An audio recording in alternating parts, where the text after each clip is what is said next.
সম্মানিত মুসলমান ভাইরা, ফেরেশতাদের চাইতে মানুষের দাম বেশি। কোন কারণে আমি আপনাদেরকে বলবো, এই কথাটা অল্প একটু পরে বলবো। আমি যেটা বলছি, মানুষ হয়ে আমরা পৃথিবীতে এসেছি, যেই মালিক আমাদেরকে সৃষ্টি করেছে, যেই খালিক আমাদেরকে সৃষ্টি করেছে, যেই মহান আল্লাহ আপনাকে আমাকে সৃষ্টি করেছেন, কত সুন্দর কইরে সৃষ্টি করলেন। মায়ের গর্ভের মধ্যে যখন আমাকে মাত্র একদিন বয়স, আমার একদিন কয়দিন, মা বাবার পৃষ্ঠদেশ থেকে মায়ের রেহেমের ভিতরে যখন মাত্র একদিন বয়স, এক ফোঁটা নাপাক পানি, যে নাপাক পানি আমার শরীরের মধ্যে লাগলে আমি নাক ছিটকানি দেই, গন্ধ, দুর্গন্ধযুক্ত, যার জন্য গোসল ফরজ হয়ে যায়। আল্লাহ পাক রব্বুল আলামিন কেন নাপাক পানি দিয়ে বানাইলেন? আল্লাহ ইচ্ছা করলে পবিত্রভাবে বানাইতে পারতেন, কুদরতিভাবে বানাইতে পারতেন। আল্লাহ তাআলা নাপাক পানি দিয়ে আপনাকে আমাকে তৈরি করছেন একটা মাত্র কারণ, বান্দারে খবরদার জাহির করিও না, নিজেকে বরত্ব প্রকাশ করিও না। তোমাকে আমি বানিয়েছি একেবারে খুলিকাল ইনসানু যায়ীফা, দুর্বল থেকে দুর্বল করে তোমারে আমি সৃষ্টি করেছি। যদি বলুন সুবহানাল্লাহ। নাপাক পানি দিয়ে তৈরি করার একটাই কারণ, সেইটা হইতেছে যে আল্লাহ পাক রব্বুল আলামিন বলেন, খবরদার তোমরা নিজেকে বরত্ব প্রকাশ করিও না, নিজেকে জাহির করিও না, গন্ধযুক্ত পানি দিয়ে তোমাকে সৃষ্টি করেছি। একটাই কারণ, সেইটা হলো তোমরা দুনিয়াতে থাকবা, চলবা, ফিরবা, খাইবা, নাইবা, খবরদার নিজেকে বড় মনে করবা না, ছোট মনে করবা। এই জন্যই আল্লাহ তাআলা নাপাক পানি দিয়ে তোমাকে আমাকে সৃষ্টি করেছে। সম্মানিত মুসলমান ভাইরা, তাহলে নাপাক পানি দিয়ে আল্লাহ পাক রব্বুল আলামিন আপনাকে আমাকে সৃষ্টি করলেন যখন মাত্র একদিন বয়স, আস্তে আস্তে 40 দিন হয়ে গেল। এই নাপাক পানিটাকে আল্লাহ তাআলা কি করলেন? একটা রক্তের টুকরা বানায় দিলেন। 40 দিন যখন পার হয়ে যায়, আস্তে আস্তে গোস্তের টুকরা বানায়। এই গোস্তের টুকরাটাকে আল্লাহ পাক রব্বুল আলামিন আস্তে আস্তে 2.5 মাস 3 মাস যখন হয়ে যায়, এই গোস্তের টুকরাটাকে আল্লাহ পাক রব্বুল আলামিন লম্বা করতে বান্দার যখন 5 মাস হয়ে যায়, 4 মাস হয়ে যায়, তখন কিন্তু বান্দার 2টা হাত দিয়ে দেয়, তারপরে 2টা পা দিয়ে দেয়। যখন 6 মাস বান্দার বয়স হয়ে যায় পেটের মধ্যে, তখন আল্লাহ পাক রব্বুল আলামিন ফেরেশতাদেরকে বলে, ফেরেশতারা, আর অন্ধকারের মধ্যে তোমরা তার মুখমণ্ডল বানিও না, অন্ধকারের মধ্যে তার অঙ্গ প্রত্যঙ্গ তোমরা যা বানিয়েছ ততটুকুতেই যথেষ্ট বান্দা, আর আমার বান্দার কিন্তু তোমরা এটা বানাইতে পারবা না। ফেরেশতারা তোমরা শোনো, তোমরা যদি তার মুখমণ্ডল বানাও, তোমরা যদি তার কণ্ঠনালী বানাও, তোমরা যদি তার চোখগুলো বানাও, তোমরা যদি তার জিহ্বা বানাও, তোমরা যদি তার মাথা বানাও, তোমরা যদি তার কান বানাও, ফেরেশতারা রে, তাহলে উলট পালট হয়ে যেতে পারে, আমার বান্দা পাগল হয়ে যেতে পারে, আমার বান্দার জিহ্বাটা উলট পালট ভাবে লাইগা যাইতে পারে। ও ফেরেশতার দলেরা, তোমরা শুনে রাখো, আমি আল্লাহ পাক রব্বুল আলামিন আমার বান্দাকে সৃষ্টি করেছি, তোমাদের দ্বারাই আমি আল্লাহ তাআলা পুরা বডিটা বানায় নিছি, কিন্তু আমি আল্লাহ পাক রব্বুল আলামিন হেলাই খেলাই কেটেছে আসর, ঘুমিয়ে তুমি কাজা করেছো ফজর, হেলাই খেলাই কেটেছে জোহর। ও বন্ধু, কত কি করলা, জীবনে চলে গেল তোমার জীবনটা, 60 বছর 70 বছর অতিবাহিত হয়ে গেছি, কিন্তু আল্লাহর মোতাবজ্জো একটা বারের জন্য হইলা না, আল্লাহকে ভালোবাসলা না, আল্লাহর মহাব্বত করলা না, আল্লাহর হুকুমগুলো মানলা না, দুনিয়াতে যা মন চাই তাই করলা। কিন্তু আল্লাহ পাক রব্বুল আলামিনের বান্দারা দিলের কানটা দিয়ে শোনেন, দুনিয়াতে যা মন চাই তাই করছেন, কিন্তু কোরআন কিন্তু আপনার আমার জন্য বিপক্ষে সাক্ষী দিয়া দাঁড়াবে, বলবে, আমার আল্লাহকে বলবে, আল্লাহ তোমার এই বান্দাগুলা, তোমার এই বান্দিগুলা দিনের কথা শুনে নাই, দিনের পথে চলে নাই, নামাজ পড়ে নাই, রোজা রাখে নাই, হজ করে নাই, হুকুম আহকামগুলো তোমার মানে নাই, আজকে তাদেরকে কি করো? তাদেরকে জাহান্নামে দিয়ে দাও। নাউজুবিল্লাহ বলেন। সম্মানিত মুসলমান ভাইরা, তাহলে বলছিলাম আল্লাহর হুকুম সবাই মানে, আমরা মুসলমানেরা, আমরা মানুষেরা মানি না। একটু প্রমাণ নেন। হযরত আজরাইল আলাইহিস সালাতু ওয়াস সালামকে আল্লাহ পাক রব্বুল আলামিন সৃষ্টি করেছেন। সৃষ্টি করার পরে হযরত আজরাইল আলাইহিস সালাতু ওয়াস সালামকে আল্লাহ পাক রব্বুল আলামিন বলে দিয়েছেন, আজরাইলের তোমার দায়িত্ব হলো জান কবজ করা। আমরা সকলে জানি না আজরাইলের দায়িত্ব কি করা? জান কবজ করা। তুমি জান কবজ করবা। কিন্তু হযরত আজরাইল আলাইহিস সালাতু ওয়াস সালাম ইচ্ছা কইরা সকলের জান কবজ করতে পারতো, একসঙ্গে সকলকেই কবজ কইরা ফেলা মাইরা ফেলতে পারতো। কিন্তু আজরাইল আলাইহিস সালাতু ওয়াস সালাম দেখবেন আজকে বিষ্ণুপুর গ্রামে একজন মারা গেছে, কালকে কৃষ্ণপুর গ্রামে, তারপরের দিন মরইল, তারপরের দিন ধুরইল, তারপরের দিন রামপুরা, তারপরের দিন সান্তাহার, তারপরের দিন আদমদিঘি। কথা বলেন ঠিক কিনা? কেউ আবার চাকার তলে পইরা মরে, মরে না? কেউ আবার ডায়রিয়ার রোগে মরে, কেউ আবার পেটের ব্যথায় মরে, কেউ আবার গ্যাস্ট্রিকে মরে, কেউ হার্ট অ্যাটাকে মরে। হযরত আজরাইল আলাইহিস সালাতু ওয়াস সালাম আল্লাহকে বলেছিলেন, আল্লাহ আমাকে এই দায়িত্ব দিও না, এই দায়িত্ব যদি তুমি আমাকে দাও তাহলে দায়িত্ব ঠিকভাবে পালন করব ঠিকই, কিন্তু সমস্ত দোষ হবে আজরাইলের দোষ হবে। আজরাইল চোখকে দিয়া দেখলো না আমাকেই মারা লাগবে, আমার জানটাই কবজ করা লাগবে, আমার সোলটা কি মারা লাগবে পানিতে পইরা, বলে কি বলে না? আল্লাহ তাআলা ডাকতে বলে, আজরাইল রে তুমি শোনো, আমি আল্লাহ তোমারে দায়িত্ব দিয়েছি জান কবজ করার, তুমি কবজ করবা। কোন কায়দায় কবজ করলে ভালো হবে, কোন কায়দায় কবজ করলে ভালো হবে সেইটা আমি আল্লাহ তোমারে বলে দিব। মানুষ দেখেন না, পেটের ব্যথায় যখন মারা যায় তখন মানুষকে বলা হয় যে এই লোকটা প্রচণ্ড পেটের ব্যথা হইয়া তারপরে মানুষটা মারা গেছে। কথা বলেন ঠিক কিনা? পেটের ব্যথার দোষ হলো, রোড অ্যাক্সিডেন্টে মারা গেল, এই টাকটা না আসলে কিন্তু মানুষটা মারা যেত না। কথা বলেন ঠিক কিনা? প্রচণ্ড গ্যাস্ট্রিকে মারা গেল, এই লোকটার যদি গ্যাস্ট্রিক না হতো তাহলে লোকটা মারা যেত না। ও বন্ধু, প্রচণ্ড জ্বরে মানুষ মারা গেছে, জ্বরের দোষ হয়ে গেল। ও বন্ধু, হার্ট অ্যাটাক করে মারা গেছে, হার্টের দোষ হয়ে গেল। আজরাইলের দোষ হয় নাকি? কথা বলেন। আজরাইলের দোষ হয় না, সমস্ত দোষ সমস্ত বস্তুর হয়ে যায়। আজরাইল আলাইহিস সালাতু ওয়াস সালামকে আল্লাহ পাক রব্বুল আলামিন আদেশ দিয়েছেন, আজরাইল রে পৃথিবী শুরু লগ্নে আমি তোমাকে হুকুম দিয়ে দিলাম, যাও তোমার দায়িত্ব হলো মানুষের জান কবজ করা। হযরত আজরাইল আলাইহিস সালাতু ওয়াস সালামকে আল্লাহর পয়গম্বর মুসা আলাইহিস সালাতু ওয়াস সালাম জিজ্ঞাসা করেছিলেন, আজরাইল রে তুমি যে মানুষের জান কবজ করো, কিভাবে কবজ করো, কোন কায়দায় কবজ করো, নিজের ব্যক্তিগত ইচ্ছায় না আল্লাহ তাআলার হুকুমে তুমি জান কবজ করো? হযরত মুসা আলাইহিস সালাতু ওয়াস সালামকে বলেছিলেন, ও আল্লাহর পয়গম্বর মুসা, আমি যখন জান কবজ করি নিজের ব্যক্তিগত কোনো ইচ্ছায় জান কবজ করি না। আল্লাহ পাক রব্বুল আলামিন আমাকে বলে, অমুক জায়গায় আছে আব্দুল করিম নামে এক ব্যক্তি, বিষ্ণুপুর গ্রামের আব্দুল করিম রে তুমি জান কবজ করো। তাকে তুমি কি করো, তার জানটা কবজ কইরা আমার কাছে নিয়ে আসো। আমাকে লিস্ট ধরায় দেয়, কার পিতা, কার ভাতিজা, কার দাদা, কার নানা। হাতের মধ্যে যখন লিস্ট দেয় তখনই আমি জান কবজ করার জন্য চলে আসি, আর তার জানটা আমি কবজ কইরা নিয়ে যাই। জোরে বলুন সুবহানাল্লাহ।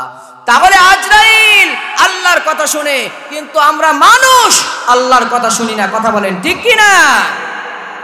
হযরত জিবরাইল আলাইহিস সালাতু ওয়াস সালামের কাছে যায়।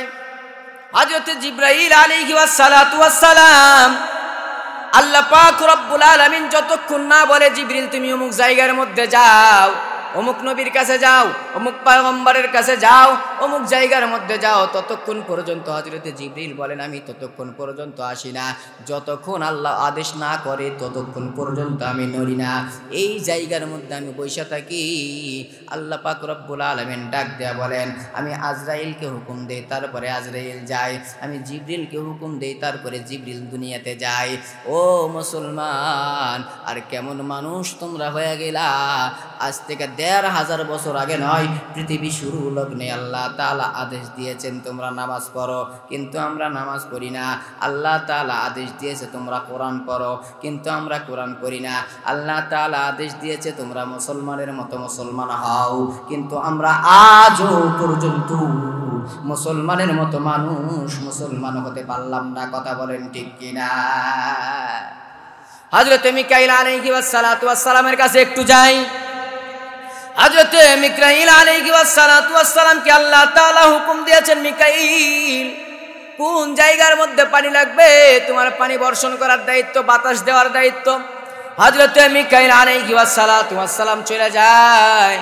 হযরত মিকাইল আলাইহিস সালাতু ওয়াস সালামকে ডাক দিয়ে বলা হলো, মিকাইল রে, তোমার যে আল্লাহ তাআলা পানি বর্ষণের দায়িত্ব দিয়েছে, এটা কি তুমি তোমার ইচ্ছাকৃতভাবে দাও? তোমার স্বাধীনতা অনুযায়ী কি তুমি পানি দাও, বাতাস দাও, ঠান্ডা দাও নাকি? হযরত মিকাইল আলাইহিস সালাতু ওয়াস সালাম ডাক দিয়ে বলে, না না না, আমি আমার স্বাধীনতা অনুযায়ী পানি দেই না, আমি আমার স্বাধীনতা অনুযায়ী বাতাস দেই না।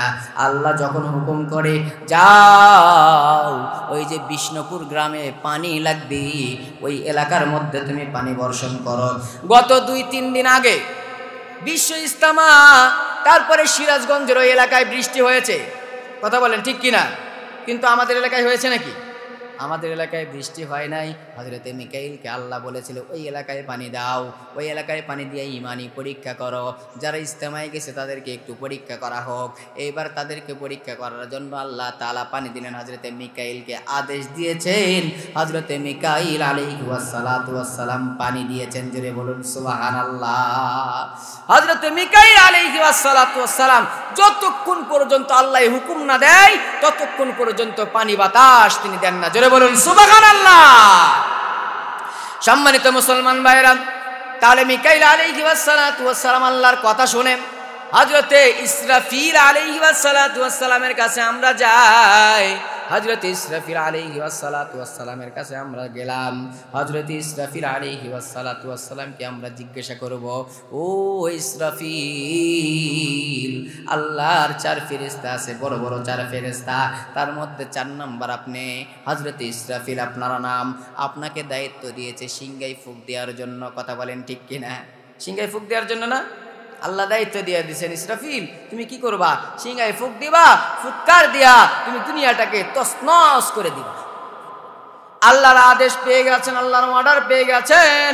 হযরত ইসরাফিল আলাইহিস সালাতু ওয়াস সালাম ইচ্ছা করলে কি করতেন? সিংহায় ফুঁক দিয়া দুনিয়াটাকে তছনছ করতে পারতেন। কথা বলেন ঠিক কি না? কিন্তু ফুৎকার দিয়েছে নাকি? ফুৎকার দেয় নাই। কখন দিবে জানেন? যখন আল্লাহ তাআলা হুকুম দিবে তখন হযরত ইসরাফিল আলাইহিস সালাতু ওয়াস সালাম সিংহায় ফুঁক দিবে। জোরে বলুন সুবহানাল্লাহ। তার আগে ফুৎকার দিবে না, তার আগে ফু মারবে না। আর আমরা মুসলমান, আমরা মানুষ, আমরা আল্লাহর কথা শুনতেই চাই না। আজকে এই জায়গার মধ্যে যদি কোনো ফাটাফাটি বক্তা আসতো, ফাটাফাটি বক্তা বুঝেন? মহিলা বক্তা বুঝেন নাই? আপারা যদি আসতো, আপারা, তাহলে এই জায়গার মধ্যে যুবকের ঢল পড়তো, যুবকের ভিড় পড়তো। কথা বলেন ঠিক কিনা? এই জায়গার মধ্যে এই কয়টা মানুষ থাকতো না, হাজার হাজার মানুষের সমাগম, হাজার হাজার যুবকের সমাগম হতো সেলফি তোলার জন্য। কথা বলেন ঠিক কিনা? আজকে মুসলমান ভাইরা, আমরা সকলে একটা চিন্তা করার দরকার। এইটা হলো কুরআনুল কারীমের মাহফিল বাবা। এই কুরআনুল কারীমের মাহফিলে আইসা আমরা 2-4টা যদি কোরআনের কথা বাসায় না নিয়ে যাইতে পারি, তাহলে আমাদের খুশনসিব নয়, আমাদের বদনসিব। আমাদেরকে টার্গেট নিতে হবে, আমাদেরকে চিন্তা নিতে হবে। ও যুবক ভাই, কে কখন মারা যাবে বলা যাবে না, কার কখন হায়াত ফুরিয়ে যাবে বলা যায় না। আসার সিরিয়াল আছে বন্ধুরে, যাওয়ার কোনো সিরিয়াল নাই। একটা বারের জন্য বালিশের সঙ্গে মাথা লাগান, মাথা লাগায়া চিন্তা করেন, আপনি রাতের বেলা ঘুমায়া পড়ছেন, ঘুমের ঘরের মধ্যে আজরাইল আলাইহিস সালাতু ওয়াস সালাম আপনার জানটা কবজ করে নিয়ে চলে গেছে। সেই সময় আপনার পাশে আপনার স্ত্রী ঘুমানো অবস্থায়, আপনার সন্তানরা পার্শ্বে ঘরে ঘুমাইতেছে, কেউ টের পায় নাই, কেউ জানে নাই। সকাল যখন হয়ে গেছে, আপনার সন্তান ডাকে, আপনার স্ত্রী ডাকে, কিন্তু আপনি একটা বারের জন্য কি করলেন না? আপনি একটা বারের জন্য আর জাগনা হলেন না। রাতের বেলা আপনি ঘুমায়া পড়ছেন, ওই ঘুমানোর কারণে আপনি আর রাতের বেলা ঘুমাইছেন, সকালে আর উঠতে পারেন না। এরকম হয় কি হয় না? কথা বলেন, হয় কি হয় না? রাতের বেলা ঘুমাইছেন, আল্লাহুম্মা বিইসমিকা আমুতু ওয়া আহইয়া, আয় আল্লাহ আমি ঘুমিয়ে পড়লাম। রাতের বেলা ঘুমিয়ে গেছেন বাবা, কিন্তু সকাল হয়েছে আর চেতন হন নাই। ও বন্ধু, আপনি যদি মারা যান তাহলে আপনাকে আর ওই ঘরের মধ্যে রাখবে নাকি? কথা বলেন, রাখবে? আপনি মারা গিয়েছেন, আপনাকে ঘরের মধ্যে রাখবে না। আপনি মারা গিয়েছেন, আপনাকে ঘরের মধ্যে রাখবে না। আপনাকে অতি তাড়াতাড়ি বলা হবে সকাল যখন হয়ে গেছে, আপনার স্ত্রী কানবে, আপনার সন্তানগুলো কানবে, পাড়া প্রতিবেশীগুলো কান্না আরম্ভ করবে, হাও মাও করে চিল্লাইতে শুরু করবে। আপনি দুনিয়া থেকে তো বিদায়, কিন্তু সকলেই অল্প কয়েকদিন কানবে। কান্দার পরে বন্ধু আপনি যেই ঘরের মধ্যে জাজিম বক্সে ঘুমাইছিলেন, ওই জাজিম বক্সে আপনাকে রাখবে না। কত সুন্দর বিদেশি কম্বল দিয়া গায়ের মধ্যে উড়ায় ঘুমাইছিলেন, সেই কম্বলও আপনার গায়ের মধ্যে রাখবে না।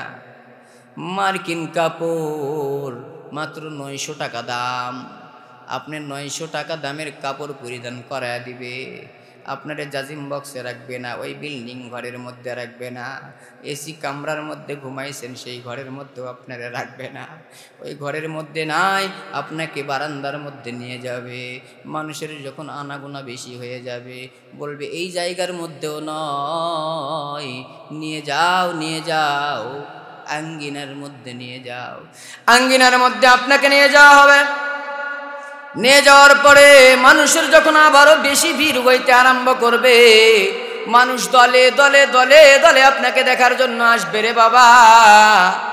আপনার জন্য মসজিদে এলান হয়ে যাবে, অমুকের ছেলে অমুক ইন্তিকাল করেছে, ইন্না লিল্লাহি ওয়া ইন্না ইলাইহি রাজিউন বইলা মাইকে আওয়াজ করা হবে, অমুক সময়ে জানাজা হবে।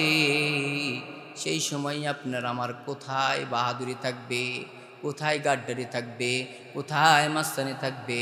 থাকবে না বাবা, থাকবে না। সেই দিন কিন্তু বেশি দূরে নয়। আপনি যখন দুনিয়াতে এসেছেন আপনার কিন্তু ডান কানে আজান দিয়েছে, কথা বলেন ঠিক কিনা? আপনি যখন এসেছেন আপনার বাম কানে কিন্তু একামত দিয়ে দিয়েছে। ও বন্ধু, মুয়াজ্জিন যখন আজান দেয় তারপরে একামত দেয়, একামত হওয়ার পরে নামাজ বাকি থাকে, কথা বলেন ঠিক কিনা? কতক্ষণ পরে নামাজ হয়? একামত শেষ হয়ে যায়, ইমাম সাহেব আল্লাহু আকবার কইলা নামাজের মুসল্লায় দাঁড়ায় যায়, কথা বলেন ঠিক কিনা? সম্মানিত মুসলমান ভাইরা, তাহলে আজান হয়েছে, একামত হয়েছে, কিন্তু নামাজ বাকি হয়ে গেছে। এই নামাজের জন্য আপনি আমি তৈরি আছেনি? আপনি আমি কতটুকু সঞ্চয় আমল করেছি? কবরের জগতে কেমনে যাব? কোন কায়দায় কবরের জগতে যাব? কিভাবে কি কতটুকু সামান করেছি? চল মুসাফির গঠরি বন্দে, কোই আগে রওয়ানা কোই পিছে রওয়ানা, হাই কোই আগে রওয়ানা। কেউ হয়তো আগে, কেউ হয়তো পরে, যাইতেই হবে কবরে, কথা বলেন ঠিক কিনা? কোনো বাধা বিপত্তি নাই বন্ধু, সকলকেই কবরের জগতে যাওয়া লাগবে। কবরের জগতে যাওয়ার আগে আপনাকে আমাকে মাল সামান গোছাতে হবে, কথা বলেন ঠিক কিনা? মাল সামান যদি না গোছায়, মাল সামান যদি কবরের জগতে না নিয়ে যায়, তাহলে আপনি যতই টাকা পয়সা ওয়ালা হন না কেন, এই টাকা পয়সা কিন্তু আপনার কবরে একটাও দেওয়া হবে না, কথা বলেন ঠিক কিনা? একটা টাকা কবরে আপনার দেওয়া হবে? কোটি টাকার মালিক দেখো বাবা হয় না দূর, গরিব ঘুমাই আরাম করে মনটা বাহাদুর, কথা বলেন ঠিক কিনা? ফেরাউনের লাশটা দেখো মিশর জাদু ঘরে, খাই না মাটি পোকা মাছি সবাই ঘৃণা করে। উঁচু জমিন থেকে পানি নিচু জমিনে যায়, তেমনি খোদার রহমত আসে নম্রতার হৃদয়। আল্লাহু আকবার বলেন। সবার দিলের মধ্যে আল্লাহর রহম হয় না। কোটি টাকার মালিক দান করতে পারে না, রিকশা চালায় সেই ব্যক্তিটাই সবচাইতে বেশি দান করে, কথা বলেন ঠিক কিনা? কোটি টাকার মধ্যে ভেজাল থাকতে পারে, কিন্তু রিকশা চালকের টাকার মধ্যে কোনোদিন ভেজাল ঢুকে? ঘাম ঝরানো টাকা দেয়, কিন্তু কোটি টাকার মালিক সে দান করতেই চায় না। বড় লোকেরা তার কাছে চাওয়ার জন্য গেছে, মসজিদের জন্য গেছে, মাদ্রাসার জন্য গেছে, ঈদের মাঠের জন্য গেছে, মাহফিলের জন্য গেছে, কিন্তু দেখবেন এমন কথা বলে তোমরা পাও না, বারবার আমার কাছে আসা লাগে, বলে কি বলে না? এ মুসলমান বাবাজিরা, গভীর রাত, সাহেব একটা বিটকেস ভর্তি টাকা নিয়ে চলে আসছে বাড়িতে। দুনিয়ার একটা এক্সাম্পল দিয়ে দিলেন, কানটা লাগায়া দেন। কোটি টাকা বিটকেসের মধ্যে করে নিয়ে চলে আসছে বাড়িতে। আসার পরে বউরে দিছে, বউয়ের যা দরকার বউ নিছে। নেওয়ার পরে কি করেছে, আস্তে আস্তে আস্তে আস্তে সকাল হয়ে গেছে। সকাল হওয়ার পরে বউ নিজেই মার্কেটে চলে গেছে। রাতের বেলা স্বামী ঘুমাইছে, খাইছে কি খাইছে না, খাইবে কি খাইবে না, এইরকম খোঁজ খবর নেওয়ার মতো অনেক ফ্যামিলিতে লোক থাকে না? কথা বলেন ঠিক কিনা? আছে না? খবরই নেয় না। কিন্তু আমরা সলিমুদ্দি কলিমুদ্দি গরিব মানুষ যারা, তারা কিন্তু দেখবেন মুসলমান স্বামী সারাটা দিন রিক্সা চালাইছে, রিক্সা চালানোর পরে যা পেয়েছে এইটা দিয়া সংসারটা সুন্দরভাবে আরামে আয়েশে চলছে। কথা বলেন ঠিক কিনা? এ মুসলমান বাবাজিরা, দিলের কানটা লাগায়া দেন। গরিব মানুষের দিলের মধ্যে যতটুকু শান্তি, বড় লোকের দিলের মধ্যে ততটুকু শান্তি নাই। তাই তো আল্লাহর পয়গম্বর বলেন, আল কাসিমু হাবিবুল্লাহ, গরিবেরাই হলো আমি আল্লাহর পয়গম্বরের বন্ধু। জোরে বলুন সুবহানাল্লাহ। কারা বন্ধু? গরিবেরা হলো আল্লাহর পয়গম্বরের বন্ধু। আল্লাহর পয়গম্বর যখন জান্নাতে গেলেন, জান্নাতে যাওয়ার পরে আল্লাহর পয়গম্বর দেখলেন অধিকাংশ গরিব লোক, অধিকাংশ কি লোক? গরিব লোক। অধিকাংশ গরিব লোকগুলো জান্নাতের মধ্যে ঘোরাফেরা করছে, জান্নাতের নাজ নিয়ামত ভক্ষণ করছে, কিন্তু বড় লোকের সিটা ফোটাও সেই জায়গার মধ্যে নাই। গরিবেরা আল্লাহর বন্ধু, আল্লাহর পয়গম্বরের বন্ধু। আর গরিবদেরকে আল্লাহ তাআলাও ভালোবাসেন। বন্ধুরে, আপনার সম্পদ কম, মন খারাপ করা যাবে না। আপনি ভালো খাইতে পারছেন না, মন খারাপ করা যাবে না। দেখবেন দুনিয়াতে আপনি টানাই সিরা কইরা কষ্ট কইরা চলছেন, আল্লাহ তাআলা অবশ্যই অবশ্যই যেই জান্নাতের মধ্যে আপনার আমার পয়গম্বর বসবাস করবে, সেই জান্নাতের পাশের জান্নাতেই আপনার স্থান হয়ে যাবে। জোরে বলুন সুবহানাল্লাহ। ওই জায়গার মধ্যে আপনার বসবাস হবে, কিন্তু বড় লোকেরা ওই জায়গার মধ্যে থাকতে পারবে না। ওদের হিসাব দিতে হবে। এত টাকা পয়সা কামাই করেছো, ধন দৌলত কামাই করেছো, সেগুলোর হিসাব দিয়ে যাও। হিসাব না দিলে তোমাকে সামনে আগাতে দেওয়া হবে না। কথা বলেন ঠিক কি না? দুনিয়ার মধ্যেই আল্লাহ তাআলা তাদের হিসাব শুরু করে দিবে। ওই যে বলছিলাম, আল্লাহ পয়গম্বর বিশ্বনবী মুহাম্মদুর রাসূলুল্লাহ সাল্লাল্লাহু আলাইহি ওয়াসাল্লাম বলেন, আলাইকুম বিমুজালাসাতিল উলামা। দুনিয়ার মধ্যে তোমরা কোন জায়গায় থাকবা, কোন জায়গায় বসবা, কোন জায়গায় কার সঙ্গে থাকবা, সেইটা হলো আল্লাহর পয়গম্বর বলেন তোমরা উলামায়ে কেরামের মজলিসে থাকো, উলামায়ে কেরামের সঙ্গে বসবাস করো, উলামায়ে কেরামের সঙ্গে থাকো। এইটা কার কথা? আল্লাহর পয়গম্বরের কথা। আল্লাহর পয়গম্বর বলেন যে তোমরা কি করবা? হার হালতে উলামায়ে কেরামের মজলিসের মধ্যে থাকবা। তাহলে কি হবে? উলামায়ে কেরামের সঙ্গে সম্পর্ক হয়ে যাবে। সম্পর্ক হওয়ার কারণে আল্লাহর পয়গম্বর বলেন আল মারউ মা মান হাব্বা, তার সঙ্গেই তুমি হাসর নাসর এবং জান্নাতে থাকতে পারবা। জোরে বলেন সুবহানাল্লাহ। আজকে উলামায়ে কেরামকে আপনারা তুচ্ছ তাচ্ছিল্য করছেন, বলেন হুজুর যদি জোরে যায় তাহলে বলেন দাওয়াত পাইছে ভাই, আর যদি ধীরে যায় বলে বেশি খাইছে ভাই। কথা বলেন ঠিক কিনা? বলে না এরকম সমাজে? বলে না জোরে গেলে দাওয়াত পাইছে রে হুজুর, নামাজের কথা বললে বাবা চলো নামাজে যায়, তখন বলে কি হুজুর মানুষের বাড়িতে খান তো টের পান না, যান নিজে নামাজ পড়েন, আমরা আপনাকে বেতন দিয়ে রাখছি হুজুর। কথা বলেন ঠিক কিনা? জোরে কথা বলেন ঠিক কিনা? কিন্তু এই হুজুর আপনাকে ডাকলো, হুজুরের কথাকে তাচ্ছিল্য করলেন, আসলেন না। আল্লাহর কসম বন্ধু, ওই দিন মনে হবে এক একটা হুজুর হবে, এক একটা ইমাম সাহেব হবে, এক একটা এমপির মতো পাওয়ার নিয়ে হাসরের ময়দানে দাঁড়াবে। জোরে বলুন সুবহানাল্লাহ। এই জন্য উলামা একরামের সঙ্গে থাকবো কারা? হাত তুলেন দেখি। লিল্লাহে তাকবীর। আরো জোরে লিল্লাহে তাকবীর। হাত নামান। বেজার হইছেন? তাহলে উলামা একরামের সঙ্গে আপনাকে আমাকে থাকার দরকার আছে না নাই? থাকবেন, মসজিদের সঙ্গে ব্যবহার করবেন, মসজিদে নামাজ পড়বেন। আল্লাহর পয়গম্বর বলেন যে তোমরা সব সময় মসজিদের সঙ্গে লেগে থাকো। ইমানদারের সার্টিফিকেট ওই ব্যক্তিকে দাও যে সব সময় দিনে রাতে 5 বার আমার আল্লাহর ঘরের মধ্যে যাই, তাকেই তোমরা ইমানদারের সার্টিফিকেট দাও। সুবহানাল্লাহ বলবেন না? তাহলে আমাদেরকে ইমানদারের সার্টিফিকেট দেবেন কেমনে? আল্লাহ পাক রব্বুল আলামিন বলেন ইন্নামা ইয়ামুরু মাসাজিদাল্লাহি মান আমানা বিল্লাহ। যারা 5 ওয়াক্ত নামাজ পড়ে, যারা আমি আল্লাহর ঘরকে আবাদ করে, তাদেরকে আমি আল্লাহ তাআলা বলেছি তারাই হলো মুমিন, তারাই হলো ঈমানদার। জোরে বলুন সুবহানাল্লাহ। তাহলে কোন কায়দায় হুজুরকে বলেন হুজুর আমি নামাজ না পড়তে পারি আমার ঈমান ঠিক আছে? বলে কি বলে না সমাজে? কথা বলেন, বলে কি বলে না? এক জায়গায় ভারতে, এই জায়গায় বলে ভারতে এরকম কথা বলেছি যে আপনি নামাজ না পড়তে পারেন কিন্তু ইমান ঠিক আছে। তখন একজন দাঁড়ায় গেছে, পার্শ্বে বসা ছিল, দাঁড়ায় যায় বলতেছে, হুজুর আপনি যে বললেন এই কথাটা তো ঠিকই তো আছে। এই কথা কেমনে বাবা বলো? যে হুজুর আমি নামাজ পড়ি না, আমি সুদ খাই না। কি বলে? যুক্তি ঠিক আছে, হুজুর আমি নামাজ পড়ি না কিন্তু আমি তো সুদ খাই না, আমি ঘুষ খাই না, আমি গুনাহ করি না, আমি হারাম করি না, জিনা করি না, ব্যভিচার করি না, অন্যায় করি না, অবিচার করি না, অত্যাচার করি না, মানুষ খুন করি না। কথা বলেন ঠিক কি না? ওর কথার মধ্যে যুক্তি আছে। হুজুর নামাজ পড়ি না কিন্তু আমার ঈমান ঠিক আছে। কিন্তু হাজী সাহেবগণ নামাজ পড়ে আবার সুদ খায়, হাজী সাহেবগণ নামাজ পড়ে মানুষের আল কাটে। আছে না নাই সমাজে এরকম? ও মুসলমান বাবাজিরা, এরকম সমাজে অভাব নাই। দিন যায় মানুষগুলো কেমন যেন কোরআন থেকে ডিভাইডেড হয়ে যায়, দিন যায় মানুষগুলো কোরআন থেকে বিচ্ছিন্ন হয়ে যায়। সম্মানিত মুসলমান ভাইরা, দিলের কানটা লাগায় দেন। আল্লাহ পাক রব্বুল আলামিন ডাকবেন কাকে? মনে আছে হাসরের ময়দানের কথা? মনে আছে আপনাদের? আল্লাহ তাআলা ডাকবেন কাকে? যারা খুন করেছে দুনিয়াতে তাদেরকে। আমি এই কথা বলতে গিয়ে এতদূর পর্যন্ত আপনাদেরকে আগাইলাম। আল্লাহ পাক রব্বুল আলামিন ডাক দেবে, বলো তুমি কেন খুন করছিলা, কিসের জন্য খুন করছিলা? তুমি কি জানো না কোরআনের মধ্যে আমি আল্লাহ তাআলা আয়াত দিয়েছি, দলিল দিয়েছি, প্রমাণ দিয়েছি, খুন করা যাবে না, মানুষকে খুন করা যাবে না। আল্লাহ পাক রব্বুল আলামিন এই কথা বলার পরে আল্লাহর বান্দা ডাক দিয়ে বলবে, রব্বুল আলামিন আমি তো ওই আয়াতটা দেখি নাই, আমি তো জানি নাই এইরকম কোনো কিছু যে কোরআনের মধ্যে আছে, আমি কোনোদিনও এটা কল্পনাও করি নাই। আছে নাকি? আল্লাহ অস্বীকার করবে বান্দা।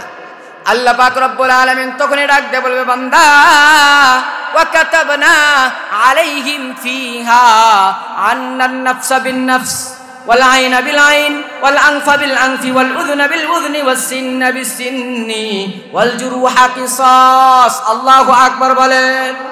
এ বন্ধু, কেউ যদি আপনার কি করে চোখ একটা নষ্ট করে দেয়, তার বদলে আপনিও একটা চোখ নষ্ট করে দেন, এটা কার বিধান? জোরে বলতে হবে বাবা, কার বিধান? কেউ যদি আপনার হাত একটা নষ্ট করে দেয়, তাহলে তার হাতও নষ্ট করে দেওয়ার বিধান দিয়েছেন কে? আল্লাহ। ও বন্ধু, ওই বান্দাও স্বীকার করবে, আল্লাহ এরকম তো কিছু আমি দুনিয়াতে জানিও নাই, দেখেও নাই। আমরা আপনাদেরকে বলতেছি কি বলতেছি না? বলেন, বলতেছি না? অস্বীকার করলে আল্লাহ তাআলা ধরবে না? যুবক ভাইরা, করে যার টুকরো মুরব্বী বাবাজিরা, পর্দার অন্তরালে দিলের কানটা লাগায় দেন। মা আল্লাহ পাক রব্বুল আলামিন বলবেন, ইনতালিকু বিআবদি ইলান নার, যাও যাও জাহান্নামে চলে যাও। আল্লাহর বান্দাকে জাহান্নামে দেওয়া হবে। এইবার তৃতীয় নাম্বার ব্যক্তিকে আল্লাহ তাআলা ডাক দিবে, আসো। এইবার আসা হবে। আসার পরে বলবে, তুমি দুনিয়াতে কি করতা? আল্লাহ আমি চুরি করতাম। কি করতো? চুরি করতো। চোর আছে না আমাদের এলাকায়? আমাদের সমাজে চোর নাই? আমাদের সমাজের চোরেরা চুরি করার পরে জেলখানার মধ্যে যায়, জামায়া ধরে থাইকা আবার বের হয়ে আসে। কিন্তু আমাদের দেশের ওলামায়ে কেরাম চোর নয়, বাটপার নয়। আমাদের এলাকার, আমাদের বাংলাদেশের ওলামায়ে কেরামরা নির্দোষ। সেই ওলামায়ে কেরামদেরকে জেলখানার মধ্যে পুচা পুচা মরতে হয়। আমাদের ওলামায়ে কেরামদেরকে কান্নার আহাজানি দিয়া জেলখানার মধ্যে সময় পার করতে হয়। কেউ 3 মাস, কেউ 3 বছর, কেউ 5 বছর, কেউ 6 বছর, এইরকম করে জেলখানার মধ্যে নির্দোষে থাকি। আর চোর বাটপার খুনি লুটতারাজগুলো, চাঁদাবাজগুলো বাইরে বুক ফুলিয়ে ঘুরছে, আছে না? বুক ফুলিয়ে ঘুরে খুন করার পরে জেলে যায়, আবার ফেরত আইসা বলে, পুলিশে তারা সালাম দেয়, হুজুর একজনের সাথে আমার দেখা, বলে হুজুর জয়পুরহাটে আমি একদিন চা খাইতেছি, শুনলাম ও জেলে গেছে। জেলে যাওয়ার পরে 1 সপ্তাহের মধ্যে বের হয়ে আসছে। আসার পরে বলি, কি ব্যাপার ভাই, এত তাড়াতাড়ি শ্বশুর বাড়ি থেকে চলে আসলেন? ইয়ার কি করে বলছি। তখন বলছে, হুজুর শ্বশুর বাড়ি ঠিকই বলছেন, আমাদের হাতে লোক আছে, পাওয়ার আছে, ক্ষমতা আছে, এই জন্য আমরা বের হয়ে আসছি। তখন আমি আল্লাহর কাছে বললাম, আল্লাহ আমাদের ওলামায়ে কেরাম সারে তাজ মাথার মুকুটগুলো আজকে জেলখানার মধ্যে বিনা দোষে, বিনা কারণে তারা জেলখানার মধ্যে, কিন্তু তারা ছাড় পায় না। এই চোর বাটপারগুলো জেলখানার মধ্যে থাকার কথা, তারাই বাইরে ঘোরাফেরা করে। কথা বলেন ঠিক কি না? সম্মানিত মুসলমান ভাইরা, খুব গভীর মনোযোগ দিবেন। আজকে বাংলার জমিনে চোর বাটপার জিনাকার লুটতরাজ এরা জেলখানা থেকে বের হয়ে জামায়াত ভিতরে বাইরে ঘুরে, কিন্তু উলামায়ে কেরাম জেলখানার মধ্যে থাকে, তাহলে এই বাংলার জমিনে মুসিবত আসবে না তো কোন জমিনে মুসিবত আসবে? কথা বলেন ঠিক কিনা? আমি ভারতে গিয়েছি, ভারত যাওয়ার পরে ওরা বলে, হুজুর আপনাদের দেশটা একটা নষ্ট দেশ। কি বলে? আপনাদের দেশ একটা নষ্ট দেশ। বলে কেন? আমাদের দেশ নিয়ে আপনি বদনাম করতে পারেন না। বলে হুজুর আপনাদের দেশে কোনো ছেলে মানুষ ছিল না? কেন ছেলে মানুষ নাই কেন? আমাদের দেশে তো সবই ছেলে মেয়ে সমানে আছে। আপনাদের প্রধানমন্ত্রী মেয়ে মানুষ। হ্যাঁ, আমাদের প্রধানমন্ত্রীর আগের থেকে মেয়ে মানুষ। আলহামদুলিল্লাহ, আমাদের প্রধানমন্ত্রী অনেক ভালো। খারাপ নাকি? অনেক ভালো, আলহামদুলিল্লাহ। তো তারপর বলে হুজুর আপনাদের এলাকা, আপনাদের দেশের মধ্যে ওলামা একরামকে জেলখানার মধ্যে রাখছে, এদেরকে ছাইরা দিতেছে না। আর আমাদের ভারতের জমিনে কোনো ওলামা একরাম জেলখানার মধ্যে থাকে না, কোনো ওলামা একরাম জেলখানার মধ্যে থাকে না। ওই দেশের মধ্যে গরুর গোস্ত মাত্র 160 টাকা কেজি, আর আমাদের দেশে গরুর গোস্ত কিনতে যান 700 টাকা কেজি। কথা বলেন ঠিক কিনা? বিক্রি করতে গেলে কম দাম, আর যখনই আপনি গরু কিনতে যাবেন ডাবল দাম। কথা বলেন ঠিক কিনা? আমাদের দেশে চোর বাটপার দিয়া দেশটা ভরে গেছে। আজকে আমার মাদ্রাসার মাহফিলের জন্য ছাগল কিনতে গেলাম, একজন টেনে নিয়ে যায়, বলে হুজুর আমি 7,500 দিব। কথার কথা 7,500 দিব হুজুর।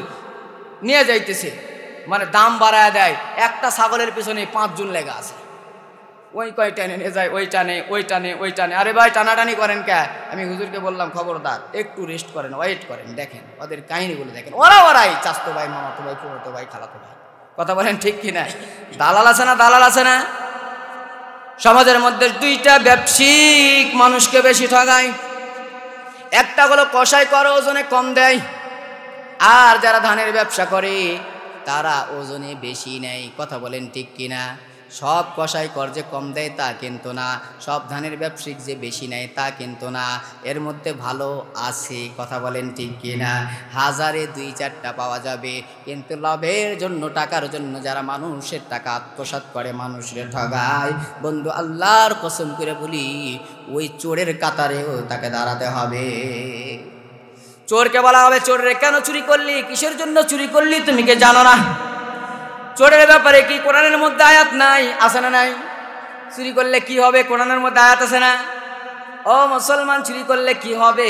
চোরের জন্য কি শাস্তি আল্লাহ তাআলা আয়াত দিয়ে দিবেন, আস-সারিকু আস-সারিকাতু ফাকতাউ আইদিয়াহুমা। চোর হোক, চুন্নি হোক, মহিলা হোক, পুরুষ হোক, যেই চুরি করবে, চুরি করার সাথে সাথে তার একটা হাত কাটার বিধান কে দিয়েছে? কথা বলেন কে দিয়েছে? আল্লাহ তাআলা হাত কাটার বিধান দিয়েছেন। চুরি করবেন, হাত কেটে নেন। জীবনে আর চুরি করবে বলেন? কথা বলেন, চুরি করবে?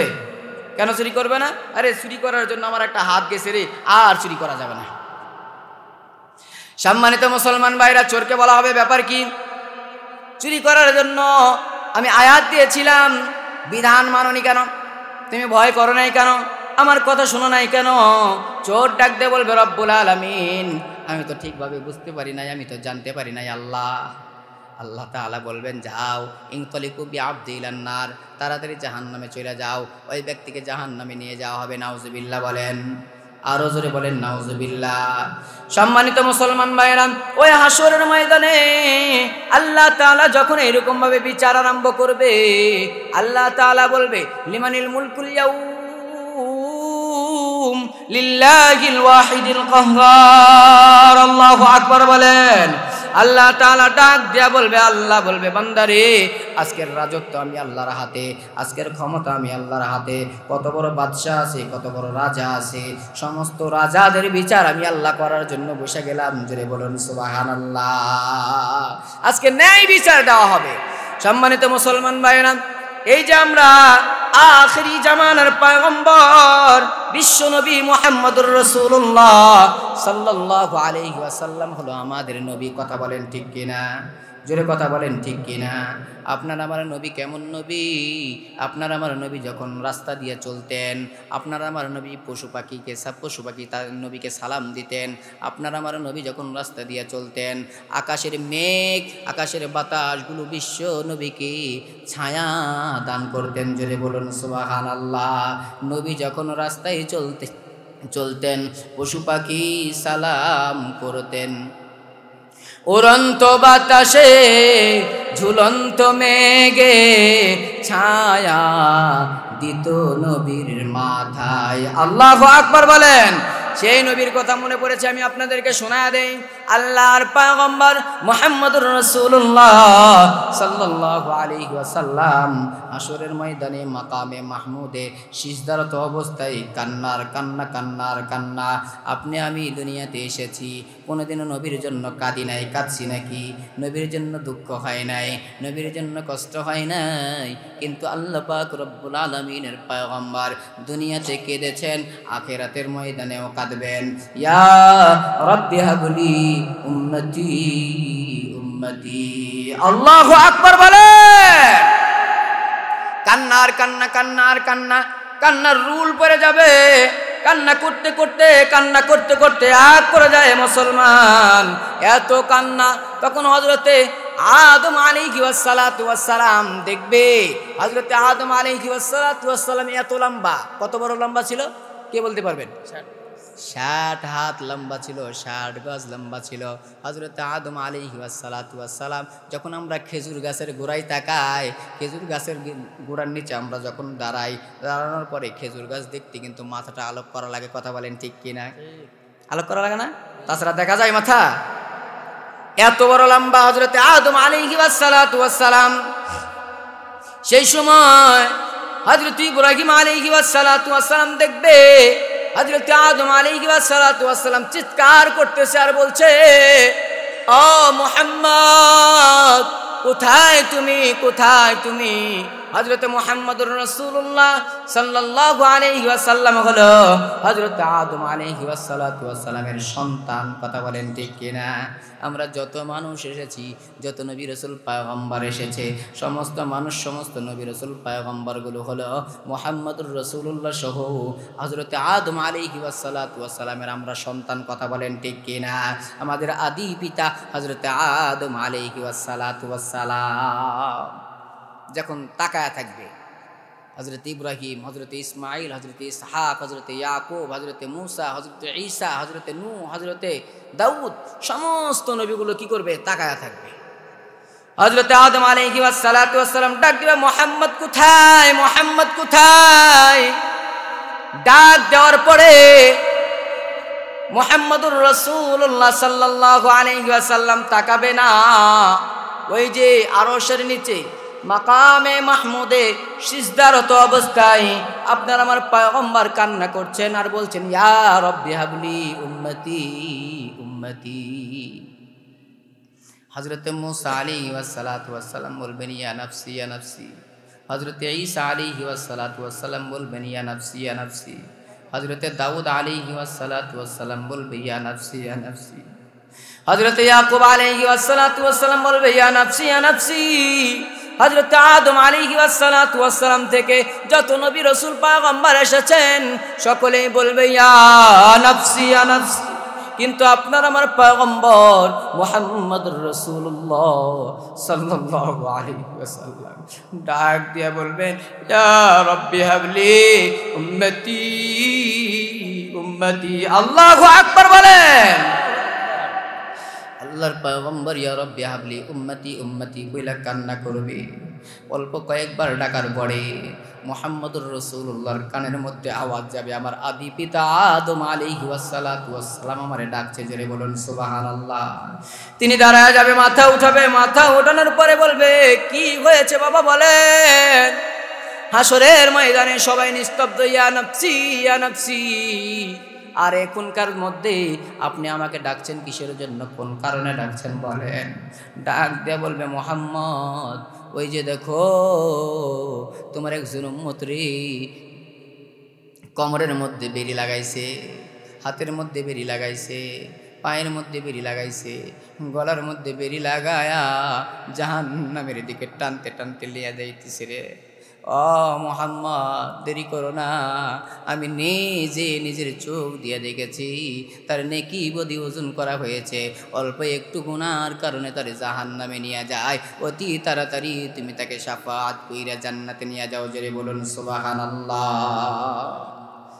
আল্লাহর পয়গম্বর দেখেন না, দুনিয়ার মধ্যে যখন মুরগির বাচ্চাকে চিল ছো মারে, সেই মুহূর্তে মুরগি মাটা চিলের পিছনে পিছনে দৌড় দেয়। কথা বলেন ঠিক কিনা? আপনার আমার পয়গম্বর মুহাম্মদুর রাসূলুল্লাহ সাল্লাল্লাহু আলাইহি ওয়াসাল্লাম বাবা সেই মুহূর্তের মধ্যে এত জোরে দৌড় মারবেন, দৌড় মাইরা মিজানের পাল্লায় চলে আসবে। মিজানের পাল্লায় আসার পরে বাবা দেখো ফেরেশতারা টানতে টানতে হিসরাইতে হিসরাইতে তাদের নিয়ে যায়। আল্লাহর পয়গম্বর তাদের সামনে চলে যাবেন, কিন্তু ফেরেশতারা কোনো কথা শুনবে না, ফেরেশতারা দাঁড়াবে না, ফেরেশতারা টানতে থাকবে আর যাইতে থাকবে। সকলেই একযোগে আওয়াজ দিয়ে বলেন তো দেখি, ফেরেশতারা কার কথা শোনে? আল্লাহু আকবার। আল্লাহর কথা শুনে ফেরেশতারা আল্লাহর হুকুম ফলো করছেন। আল্লাহ পাক রব্বুল আলামিন যখন দেখবে আমার মুহাম্মদ হাবিবুল্লাহ বারবার সামনে ব্যারিকেড দেয়, নিশনা রে আমার উম্মত, আমার সামনে একটা বার ওজন করো, মিজানের পাল্লায় উঠা দাও, আমি একটু দেখতে চাই। বারবার যখন বলবি কোনো কথাই শুনবে না, ফেরেশতারা সামনে যাবে। আল্লাহ তাআলা ডাক দিয়ে বলবে, ফেরেশতারা আর একটা কদম আগাবি না, আমার বান্দা যা বলবে, আমার মুহাম্মদ যা বলবে, আমার মুহাম্মদের কথাগুলো পুঙ্খানুভাবে তোমাদেরকে শুনতে হবে, যা বলবে তাই তোমরা শুনবা। মুহাম্মদুর রাসূলুল্লাহ সাল্লাল্লাহু আলাইহি ওয়াসাল্লাম তাদেরকে বলবে, এই মুহূর্তের মধ্যে চলে যাও মিজানের পাল্লার কাছে, মিজানের পাল্লার কাছে নিয়ে যাওয়া হবে। মিজানের পাল্লার কাছে নিয়ে যাওয়ার পরে বাবা এইবার কি করা হবে? বিশ্বনবী বলবেন, আমার চোখের সামনে একটু ওজন করো, আমার চোখের সামনে আমার উম্মতের গুনার পাল্লা ওজন করো, নেকের পাল্লা ওজন করো। নেকের পাল্লা ওজন করা হবে, গুনার পাল্লা ওজন করা হবে। দেখা যাবে যে গুনার পাল্লাটা ভারী হয়ে গেছে আর নেকের পাল্লাটা হালকা হয়ে গেছে। আল্লাহর পয়গম্বর মুহাম্মদুর রাসূলুল্লাহ সাল্লাল্লাহু আলাইহি ওয়াসাল্লাম আস্তে কইরা পকেটের মধ্যে হাত ঢোকায় দিবেন। একটা হাত ডান হাত কুদরতি হাতটা দিয়া এইবার মিজানের পাল্লার মধ্যে হাত দিয়ে দিবেন। নেকের পাল্লায় হাত দেওয়ার সঙ্গে সঙ্গে রে বাবা এইবার মিজানের পাল্লা নেকের পাল্লা ভারী হয়ে যাবে আর গুনার পাল্লাটা হালকা। আল্লাহু আকবার বলেন, আল্লাহু আকবার বলেন, আরো জোরে বলেন আল্লাহু আকবার। রহমতে আলম নবী, নবী দুজাহান, সাহাবীরা নবীর প্রেমে হইতো কুরবান, সাহাবীরা নবীর প্রেমে হইতো কুরবান। ছিল মানুষ জানো কেমন আমার নবীজি, জাগার পাগল চন্দ্র সূর্য তারকারাজি। আল্লাহু আকবার বলেন। ছিল মানুষ জানো কেমন আমার নবীজি, জাগার পাগল চন্দ্র সূর্য তারকারাজি। আরো শুনবানি সুন্দর কাহিনী, জান্নাতের রুমে রুমে লিখা নবীর নাম, জান্নাতের রুমে রুমে লিখা নবীর নাম। বলতে পারবেন না আমার সঙ্গে? বলেন, রহমতে আলম নবী, নবী দুজাহান, সাহাবীরা নবীর প্রেমে হইতো কুরবান, সাহাবীরা নবীর প্রেমে হইতো কুরবান। আল্লাহু আকবার বলেন। উস্তুনে গান্না একটি খেজুর গাছের নাম, যাকে দৌড়ে খুতবা দিতেন রাসূলে আকরাম। আল্লাহু আকবার বলেন। গাছ নবীর বিরাগে গাছ কাঁদিতে রাগে, হতবাক হইলেন সকল সাহাবায়ে কেরাম, হতবাক হইলেন সকল সাহাবায়ে কেরাম। রহমতে আলম নবী, নবী দুজাহান, সাহাবীরা নবীর প্রেমে হইতো কুরবান। লিল্লাহি তাকবীর। খারাপ লাগলো? নবীর শানে গজল গাইতে খারাপ লাগে? নবীর শানে গজল গাইতে খারাপ লাগে? মুসলমান খারাপ লাগে? খারাপ লাগবে না। নবীর শানে গজল গাইবেন, নবীর শানে দরুদ পড়বেন, নবীকে মুহাব্বত করবেন, নবীকে ভালোবাসবেন, তাহলে দেখবেন আপনাকে আল্লাহ পাক রব্বুল আলামিন নবীর সুন্নাত ধরার কারণে, নবীকে মুহাব্বত করার কারণে, নবীর ইত্তেবা অনুসরণ করার কারণে আল্লাহ তাআলার পয়গম্বর বলেন, কানা মাই ফিল জান্নাহ, আমি তাদেরকে জান্নাতের জিম্মাদারি দিয়ে দিই। জোরে বলুন সুবহানাল্লাহ। তাহলে আমরা জান্নাতে যাই কারা কারা? হাত তোলেন দেখি। লিল্লাহি তাকবীর। আমরা সকলে জান্নাতে যাইতে চাই, আল্লাহ কবুল করে বলেন আমিন। জান্নাতে যাইতে গেলে কিছু কাজ করার দরকার আছে না নাই? কাজ করার দরকার আছে। আমরা সকলেই কাজ করব কি, দুনিয়াতে থাকবো, কোনোদিনও মিথ্যা কথা বলবো না, দুনিয়াতে থাকবো চগলখুরি করবো না, দুনিয়াতে থাকবো চুরি করবো না, দুনিয়াতে থাকবো মানুষকে ঠকাবো না, দুনিয়াতে থাকবো সুদ খাবো না, দুনিয়াতে থাকবো ঘুষ খাবো না, দুনিয়াতে থাকবো মানুষ খুন করবো না, দুনিয়াতে থাকবো যুবক ভাইরা মুরব্বী বাবাজিরা মা বাবাকে কোনোদিনও কষ্ট দিব না। কারা কারা পারবেন হাত তুলেন? অনেকে হাত তুলেনি, মানে আপনারা মা বাবাকে কষ্ট দিবেন? হাত নামান। মা বাবাকে ভালোবাসবেন না ইনশাআল্লাহ?